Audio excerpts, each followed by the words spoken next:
Hello friends, we are back with the new update regarding pro-Palestinian protesters block entrances to Foreign Office in London. Pro-Palestinian demonstrators have blocked entrances to the Foreign Office in London in protest at the perceived failure of the new Labour government to do more to change UK policy towards Israel's offensive in Gaza. As many as 300 people sealed off access to the Foreign Office on Wednesday morning, with a large banner saying "Genocide Made in Britain." Protesters said 6 demonstrators had been arrested. Workers for a Free Palestine, which organized the protest, said the aim was to make the Foreign Secretary, David Lammy, practice what he preached in opposition, and meet his own demands by publishing legal advice on UK arms to Israel. A Workers for a Free Palestine activist said that if the advice confirms Israel has breached international law, as the shadow foreign minister, Alicia Kearns, says it does, the government should immediately halt arms exports to Israel. They also called for the withdrawal of the legal attempt to block the International Criminal Court, ICC, issuing an arrest warrant for the Israeli Prime Minister, Benjamin Netanyahu. The disruptive, direct action protest was also aimed at backing those Labour and opposition MPs calling for a ban on arms sales in the Commons, as well as in solidarity with Public and Commercial Services Union members in the Foreign Office and Department of Business and Trade. Lammy, who has begun a trip to India, has been accused of sitting on his hands over the continued licensing of UK arms exports to Israel, as well as failing to confirm whether the UK would arrest Netanyahu if he came to Britain after an ICC warrant was issued.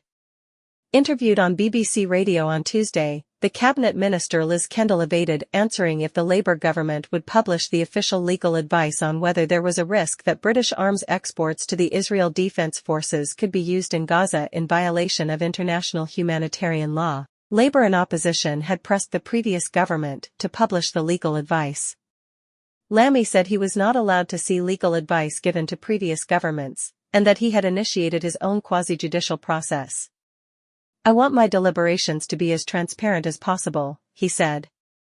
So far, Labour has reversed only one plank of policy towards Gaza, announcing that the UK would be restoring funding to the Palestinian relief works agency UNRWA. A source at the protest on Wednesday said, "It is clear after a fortnight that the government could have acted by now, but is instead prevaricating as hundreds of Palestinians in Gaza die.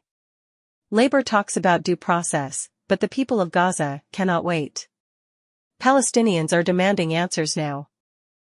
Lammy has indicated that he may allow arms sales to continue if they are classified as for Israel's defensive use, against groups including Hamas or Hezbollah, as opposed to offensive use in Gaza, a distinction that some say is very hard to define. The human rights barrister Geoffrey Robertson also urged the government to clarify its stance on the legal challenge being mounted by the UK over the ICC's jurisdictional rights in Palestine in light of the landmark ruling by the International Court of Justice, ICJ, last Friday on Israel's occupation of Palestinian territory. Robertson said the UK's argument that the Oslo Accords prevent the ICC from indicting Netanyahu and any other Israeli, but not Palestinians, has been blown out of the water by the ICJ's ruling.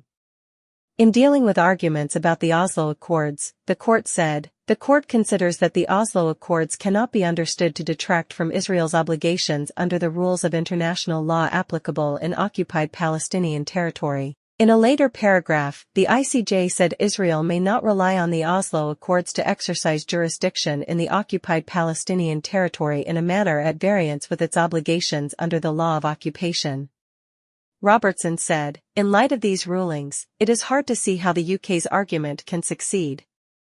The ICJ has the last word on international law, and it clearly indicates that the Oslo Accords cannot overcome the right of the ICC to prosecute the Israelis for crimes against humanity, starvation and indiscriminate bombing, committed in Gaza. It would make the government look foolish to make an argument on the international legal stage that is so evidently wrong and runs counter to the ICJ's ruling."